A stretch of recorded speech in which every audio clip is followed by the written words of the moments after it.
Yo, yo, yo, ladies, gentlemen, the fellas, Monday night showdown, and oh boy, this is likely going to be, potentially, at least the hype for it that we will see, the game of the year. I mean, it's everything we wanted to see last year, but the Tennessee Titans ruined that for us, and we were not able to see the Chiefs versus the Ravens. We got to see it earlier in the year, right? And the Chiefs pretty much did whatever they wanted to Lamar Jackson and the Ravens early in the year last year. I think it was like week 3 or week 4 to start that season off. But now we get to see the rematch of it a year after Lamar gets his award, right after Patrick Mahomes gets his MVP award. So it's going to be pretty interesting. It's going to be really fun. The quarterbacks are damn expensive for the showdown slate, but there's a lot of money up top. I am recording this video. Here's the disclaimer. I'm recording this video / podcast on Saturday. I'm doing it earlier because I have some other things and some other obligations to attend to this weekend, so I want to make sure that it gets out there. So I will kind of give you the updates on some injury news, at least from the offensive players, and mainly right now we're just waiting on Sammy Watkins. As of Friday, Sammy Watkins was still in the concussion protocol. Obviously, he has another day now to get through that concussion protocol, but just keep an eye on that. If Sammy Watkins is not able to go, Mecole Hardman becomes more in play. He starts to run 25-plus routes, and that's where Mecole Hardman can become really deadly. It doesn't mean he's a fantastic play. I think he's sort of priced for the situation,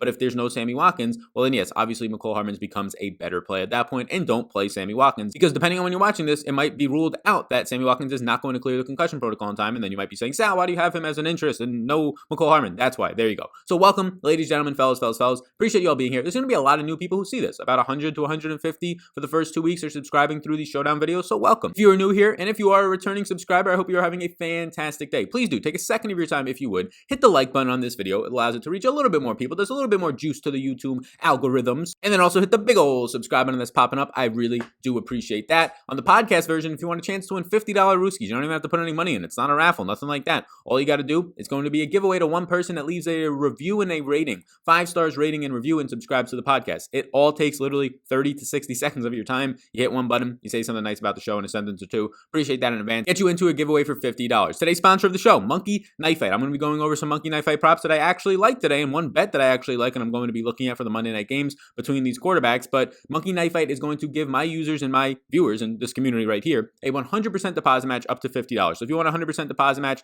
on your player props, they have a bunch of other prop games as well. For betting, for sports betting, for fantasy football related games as well, it's going to be linked down below. Use the promo code Vetri, my last name, VETRI, get you a 100% deposit match up to $50 Rooskies. You put 50 in, now you got a nice crisp $100 bill in your account. You want to put the minimum $10 in? Well, bam, now you got $20 in your account. You play a bunch of $1, $2 games, and it can probably last you all year. It's a no-brainer. Be sure to do that. It's linked down below. Promo code Vetri, VETRI, lets them know that you came from me. And I'll get into the Monkey Knife Fight bet that I like once we get to those players, but it'll probably be pretty quick because I'm going to get to those players really quickly. It's the quarterback. So starting with Lamar Jackson, $13,000 Rooskies. I haven't crunched any of my lineups yet. I plan to do a Sunday night stream just to let everybody know. I usually do around 5:30 p.m. East Coast time. I'm going to have some friends here, so I'm going to see if I can still be able to do that for this Monday night. It's obviously a huge game, so I would like to, but I haven't crunched any lineups yet. That's when I'll kind of do it, have my lineups ready for that stream, and we can go over my 150, my 20 max exposures, things like that. But I would assume that I'm not going to get a ton in the captain spot from the quarterback position. I'm not sure yet, just because of how many playmakers are on both sides of these teams that are going to be priced in the 7, 8, 9K range that likely project out when I put in some randomness and some range of outcomes for a little bit better than these quarterbacks. Don't get me wrong, from a cash game perspective, yeah, these quarterbacks are my highest projected plays. The issue is that Lamar Jackson is like outside of Patrick Mahomes,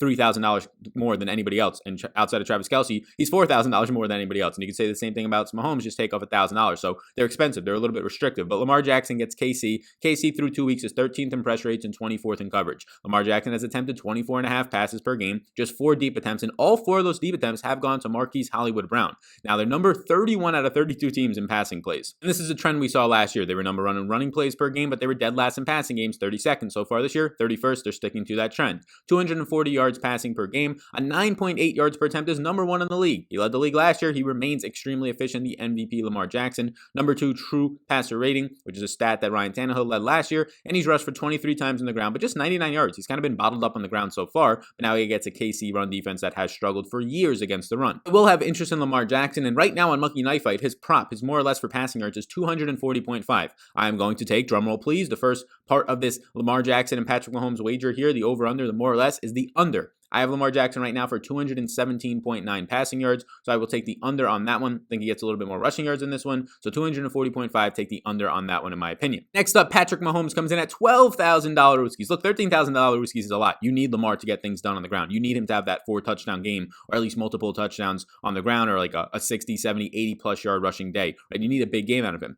Patrick Mahomes for $12,000 for him to outscore Lamar. Yeah, you need Lamar not to do those things, and also you need Patrick Mahomes to go out there and have a 300-plus yard day with 3 touchdowns to 4 touchdowns to pay off this tag, because you have guys like Tyreek, Clyde Edwards-Helaire, Marquise Brown, Mark Andrews, Travis Kelce, all these guys that could potentially outscore them for the cheaper to fit into your lineups. I do currently have more interest in Mahomes. I have Lamar Jackson projected out higher. They look like similar value plays. I have my projections and rankings linked down below on Patreon for this Showdown slate and every other slate, the main slates, the other Showdown slates that you can check out. That's all linked down below on my Patreon. Patreon.com/Sal_Vetri_ is what you're going to get for that link if you're listening on the podcast. But Baltimore right now ranks 11th in coverage, 22nd in pressure. He's averaging 39.5 attempts per game so far. Patrick Mahomes, 5 deep attempts, but he only has the number 30th overall rated protection out of all the quarterbacks who have taken dropbacks this year. 256.5 yards per game so far. A 6.3% touchdown rate is pretty good. You're seeing the 14th overall adjusted yards per attempt, so he's been playing kind of average so far this season, but he has had 6 carries for 54 yards, which is a nice little bonus there. I have interest in Mahomes. Right now, if you're playing one lineup, I have more interest in Mahomes for the price savings than Lamar Jackson, but they're both going to be interests to me. And I assume that there's going to be questions, can I play the both of them? Honestly, I think it's going to be very restrictive. If you're playing a cash game and you put them both in the flex, sure, but I think it's going to be very restrictive to do that. I'm not against it. I assume that a lot of my crunches, though, just based on the salary, they take up 50% of your salary through 2 players. So then you're almost forced to play guys like, we'll get into some of these cheap guys that might have some upside, but of course to say a kicker, forced to play defense, forced to play some of the cheap guys towards the end of this that we're going to get to in a moment. So not really as high on that one from an upside standpoint to win a GPP. For cash, I guess it's okay, but I don't play cash games on Showdown slates because that, in my opinion, is a really bad idea. My next, yes, $9,200 Tyreek Hill. He's just too cheap. Like Travis Kelce's 10K. I get it. Kelsey's leading this team in targets, receptions. He's found the end zone, but Tyreek Hill has been absolutely crazy. He's going to probably draw a lot of Jimmy Smith, but they move him all over the field, especially if Sammy Watkins is out. He'll go into the slot a good amount more, which is good to see. He's played 91% of the snaps. He's ran 72 routes. He's seen a 22% target share on 17 targets. 28% of his snaps have come from the slot. He's 13th overall in yards after the catch, and he's posted a very good season so far. So far, he's had 10 receptions on those 17 targets, 145 yards, and 2 touchdowns. This is the guy who has all the upside in the world. For GPPs at $9,200, that's a very fair price point. Even for the captain spot, I have a lot of interest in Tyreek Hill. My next yes, my 4th out of 5 yeses so far, and again, this is an early look on Saturday. The final look will be on my Patreon down below. I'll have all the interest. I'll have my projections, rankings, all that stuff is going to be up and releasing on Sunday afternoon/evening, and then I'm going to hope to be doing a Monday night stream if indeed I can get that all worked out. But Clyde Edwards-Helaire at $7,800 is just way too cheap. Look, Baltimore's run defense has not been the same through 2 weeks, and they just don't have the same players there. Yes, they drafted a rookie in the first round. They drafted Patrick Quinn out of LSU, so that's going to be something. Patrick Queen out of LSU. So that's going to be something that's very helpful for them. But right now, through 2 weeks, they're pretty much average, 16th overall versus the run.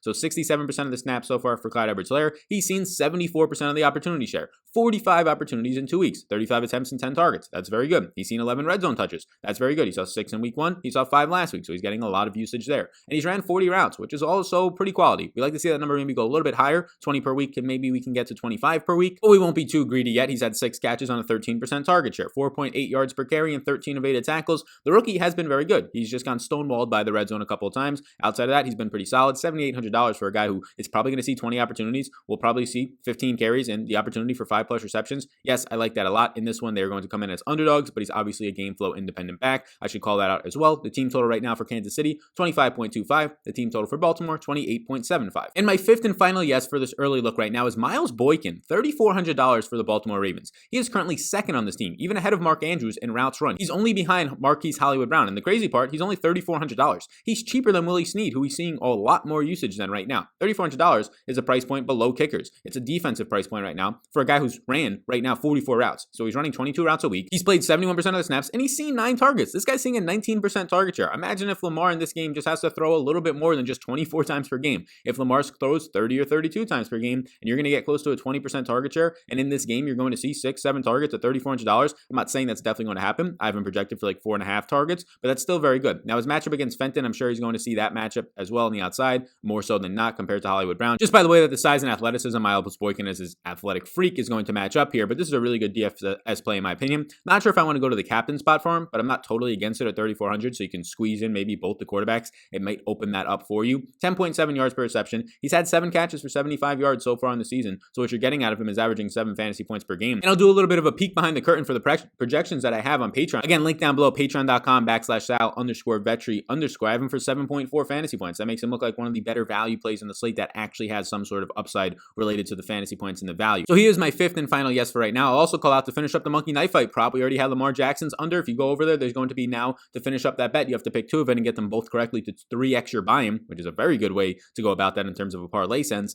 But Patrick Mahomes, a 292.5 over under, more or less on Monkey Knife Fight. I have the under. I have him at about 280.5. So it's about a 12-yard difference. Again, it's not big enough for me to want to bet that individually. But because I have a wide spread on Lamar Jackson, and that is still a decent double-digit overall yardage difference for Patrick Mahomes, I'll take the under on both quarterbacks passing yards on Monkey Knife Fight, and I'll lock that wager in. So those are my 5 yeses so far. Lamar Jackson, Patrick Mahomes, Tyreek Hill, Clyde Edwards-Helaire, and Miles Boykin. Now, I obviously have interest in a lot of other players, and let's get into those right now. And before we do, please do take a second of your time if you're enjoying this video or this podcast. Hit the like button on YouTube and the subscribe button, and hit that follow button if you take a second of your time over on the podcast version, or subscribe over there. Again, this helps this channel grow. So if you like this content, if you enjoy it, even if you just check in once in a while, or if you watch every single video, the only reason I'm able to do this is because of the following. So the bigger that following gets, the more at YouTube and the podcast networks will actually show it to more people, and it just helps, and it goes a long way and leads to exponential growth. So I appreciate you all in advance for taking a couple of seconds of your time to do that. Next up now, Travis Kelce at $10,000. I prefer his teammate Tyreek Hill. I prefer his teammate Clyde Edwards-Helaire. I have them all projected pretty similarly, all hovering around like 16 points right now. So if he's going to be more expensive, I won't have as much interest, but it's still a fantastic spot. He's matchup proof. He'll probably get some Clark at the linebacker position in the Baltimore linebackers. He leads all Kansas City players with 77 routes run. He leads them all in targets with 18, which results in a 26% target share. He's seen 38 slot snaps, which is very elite, 92% of the snaps, and he's had a 15 reception, 140 yard, and 2 touchdown year. If you drafted him in the first round, or maybe even the second round, you got lucky in a tight end premium league, he has paid off for you in a major way. 9.3 yards per reception and 58 yards after the catch. He's in a fine spot. He's in a player pool. I like it. And now we get to the other Baltimore pass catchers not named Miles Boykin. Marquise Brown, 72% of the snaps. He's only ran 46 routes, so for the price point of $8,400, I do lean towards Clyde Edwards-Helaire. I do lean to pay up for Tyreek Hill.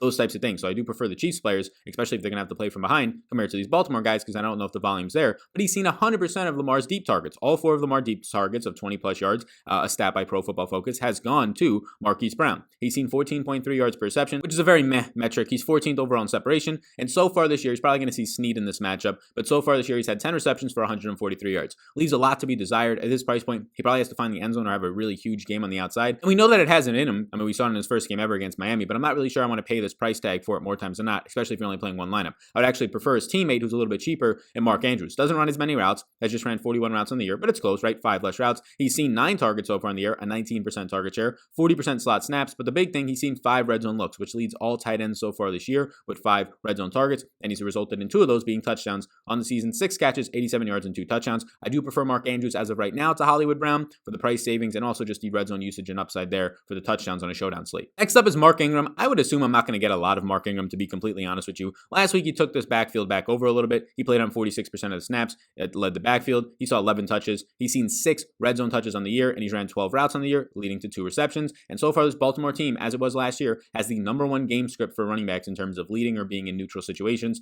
through 2 games. I mean, it becomes really easy to do so when you're blowing out teams, especially in week 1 versus the Browns. I don't have him projected out terribly right now. You can get the projection that I have for Mark Ingram. It's a decent projection on Patreon down below, but I don't think it's going to result in me getting there all that much. I'll be interested to see how much I get of him. Players that I don't think I'm going to get to are the other running backs in this backfield, from J.K. Dobbins and just Gus Edwards. They're getting like 20% of the snaps. Dobbins had the big week 1 with 2 touchdowns. I think that was more of a game script thing to just keep the veteran and Mark Ingram fresh, and we saw that in week 2. If the game's going to be close or Baltimore's going to be slightly leading, right, these types of things, Mark Ingram will be on the field more, and you're only going to get like 20 or 25% of the snaps for the rookie and J.K. Dobbins out of Ohio State and Gus Edwards, so I don't really have as much interest in them there. J.K. Dobbins so far in the season, though, he's 5,600. That's the issue. Like, he's way too expensive in my opinion. You need the touchdowns then. I don't want to rely on those because through 2 games, he's only seen 10 opportunities. So even in a good matchup versus the Chiefs, who ranked 25th first to run through 2 weeks and notoriously for the last 2.5 years have been bad there, I just don't want to be getting to J.K. Dobbins at this price point because I can honestly and feel good about projecting him for like maybe 4 to 6 touches. That doesn't feel good for $5,600, especially if the majority of the red zone work right now is going to Mark Ingram. Next up, Sammy Watkins. Again, this is the disclaimer. Is Sammy Watkins going to be healthy? As of Friday, he was in the concussion protocol. We'll probably find out Saturday or Sunday, and maybe not even until about an hour and a half before the game when the inactives come out. He's $5,000. If he's active and he's going to be a full go, I feel good about it. He'll probably see a lot of Marcus Peters, which is just kind of like a meh spot. Probably not great, but it's not awful in terms of like a definite shutdown spot against Sammy Watkins. He's played 70% of the snaps, and he's ran 53 routes. He probably would have ran a couple more routes if he didn't come out in the last game for the concussion, but he's seen 12 targets, a 15.5% target share. So far, 8 receptions, 93 yards, and 1 touchdown, mainly stemming from a bigger week 1. So some interest there. I'm not overwhelmingly trying to get to Sammy Watkins, but he's just at a nice price point where there's not a lot of guys in that 5K range. It's like J.K. Dobbins, and that's about it. And then the only other guys around him are his his backup right now, McCole Hardman, who I don't want to be playing unless Sammy Watkins is out. Hardman got a couple of extra routes run when Hopkins went down, but for the most part, he's probably only going to run like 15 to 18 routes in a game if indeed all the other wide receivers ahead of him are in play because he's operating as the wide receiver 4. And I really don't want to pay $4,600 for like 15 routes, right? That's just way too expensive. Yes, he could obviously go off and have a huge play. We saw it all of last year from him, and that's what you're playing him for at that point. He'll probably end up being lower owned, but for right now, I don't want to get there. He's only seen a 5% target share, just 4 targets so far this year. But if there's no Sammy Watkins, yes, McCole Hardman becomes an interest of mine. Now we get to both of the kickers here. It's the same thing every single time. In these higher total games, kickers are not as important as the lower total games. Sal, how does that make sense? They're probably kicking more extra points and field goals. Yes, but in lower scoring games, games that are like 10-3, 13-3, the points that the kickers score are actually a lot more because there's less touchdowns. So there's less players or value plays or higher end plays scoring those extra 6 quick points out of nowhere, or if it's a reception and a receiving touchdown, like 10 quick points out of nowhere, depending on how long of a touchdown it is. Whereas in the higher scoring games, if each team is scoring 3 or 4 touchdowns, well, there's a better chance that the kickers are probably getting edged out. The 7 points for the kickers don't matter as much when another guy priced around them, or just a little bit more expensive, scores a touchdown and then scores like 12 points on the slate. So in the higher scoring games, is not as likely to get to a kicker. They do project out decently in this game because both teams do project higher, but I don't know how much I'll actually end up getting to them. Maybe I'll get like 10% kickers right now. At most, I'm going to set a rule as I always do to get at most 1 kicker, meaning that I won't have lineups with 2 kickers. Honestly, the defenses don't look that great in this game. Higher scoring games, again, or lower scoring games is where you want defenses. You don't want middle of the pack because there's at least more plays going to be run here, but these quarterbacks don't make mistakes, either of them. Right now, what you're seeing is the Ravens at $3,800. They rank 16th versus the run, 18th in tackling, 22nd in press rate, and 11th so far in coverage. I'm not really high on that. I don't really want to get there all that much. The Chiefs at $2,600 are really cheap, so maybe you just get to them for a little bit of upside, hope that they can maybe return a kick or get a fumble for a touchdown, something fluky because the price point is so cheap. And that's why they're currently in my player pool. I'll see how much I actually get to them. I don't know how much I will because there's other value plays that I actually have projected out pretty decently, like Miles Boykin, that are in similar price range or even cheaper right now than the Ravens defense. But the Chiefs currently rank 32nd, dead last in tackling through 2 weeks, 13th in pressure, 24th in coverage, and 24th versus run. So the defense has not looked that great outside of getting a little bit of pressure so far on their defensive line. And then my final 2 interests, Demarcus Robinson, he's cheap at $3,000. He'll have a brutal matchup. He'll see some Marcus Peters. He'll see some Marlon Humphreys. He'll be targeted in the red zone. The issue for Demarcus Robinson so far this year has been drops. He's dropped a touchdown. He's had one called back for penalty that he also probably dropped, right? So far you're seeing right now 3 drops for Demarcus Robinson, just 8 yards per reception right now, but he has been seeing 10 targets, a 13% share, 10 targets. If you're going to tell me that Demarcus Robinson is going to see 4 or 5 targets at this price point of $3,000 in a showdown slate, it at least has to be interesting to an extent to me and be appealing enough to make a player pool. So that's what's happening right now for me. So Demarcus Robinson, $3,000. He's played 59% of the snaps, a 13% target share, 39% of his snaps have come out of the slot. So far this year, 6 catches for 48 yards. If he goes out there and scores 5 or 6 fantasy points on the slate, I'm not sure he's going to be needed at this price point, but at least be close. And he obviously has a touchdown upside because he gets looked at and plays in the red zone. And then my final interest, I'm obviously not overwhelmed by this interest, but he's $800, is Nick Boyle. It's at least worth pointing out that he's played 70% of the snaps and he has ran 24 routes and seen 4 targets so far. That's 8% of the target share. Again, if the volume goes up for Lamar Jackson, all these guys' target shares stay the same, but their overall target number, because if you're going from 24 attempts to 30, then there's more targets to just overall go around because there's more attempts. Pretty obvious. Nick Boyle so far this year has caught 3 balls for 14 yards and he's seen about 3.5 yards per target. So he's not getting targeted downfield. He's pretty much like a desperation target at this point for Lamar Jackson if he needs to. So what you're hoping for here is a touchdown. The fact that he's running routes, 12 routes per game so far, is good, and he plays in the red zone at times. So Nick Boyle at $800, I do have him projected for like 3 fantasy points. That's not good. At $800, it's going to look like great value because he's so cheap, but he's on the field enough to at least fall into the end zone. And at $800, if this guy falls into the end zone and scores 7 or 8 points, you can be damn sure that he's probably ending up in a lot of winning lineups, because being priced at $800 does open up your lineups and your salary to getting both quarterbacks in there, or getting a Tyreek Hill in the captain spot and a quarterback, things like that you probably can't do any other way. So I'm not high on Nick Boyle. It sounds like I might be, but I'm just higher on him than all the other guys that are priced at $2,500 or below if you really wanted to throw a dart at one of them. I don't think it's probably going to pay off for you, but he would be the one that I would throw a dart at if anything. So that's where I'm at right now. I don't really have any interest right now in Willie Snead at $4,400. I think there's other value plays like Demarcus Robinson and his own teammate for $1,000 less, Miles Boykin, on his team. I appreciate you all tuning in. Please do, before you go, hit the like button on this YouTube video. The big old subscribe button popping up takes 2 seconds of your time. And if you want a chance to win $50 Rooskies, you can do so by leaving a rating and review on the podcast, The Sal Vetri Show, on for Apple devices. It's the App Store, the Apple Store, or if you're listening on an Android device, it is Stitcher. You can use that to leave a review, and someone will win $50 Rooskies by the end of the week. The last thing that I want to talk about is Monkey Knife Fight. Again, if you're not already, you can go ahead, you can tail this bet if you want to. I have the under on both quarterbacks passing yards. Right now, promo code Vetri, Vetri. Get you a 100% deposit match up to $50 Rooskies for your first time deposit. So Patrick Mahomes, I have the under 292.5 yards. And for Lamar Jackson on the same exact wager, you get both right. You get a 3 extra buy-in. So you want to put $10 on it, you can win $30. You want to be a head honcho and put $50 in Monkey Knife Fight, get that 100% match to $50. So now you have $100 in your account because you use the promo code Vetri, Vetri, and you want to put all 100 on this bet, then you can win $300 Rooskies potentially. Lamar Jackson is the other leg of that, under 240.5 yards. Thank you so much for tuning in. Like and subscribe before you go, and I will see you all in the next one.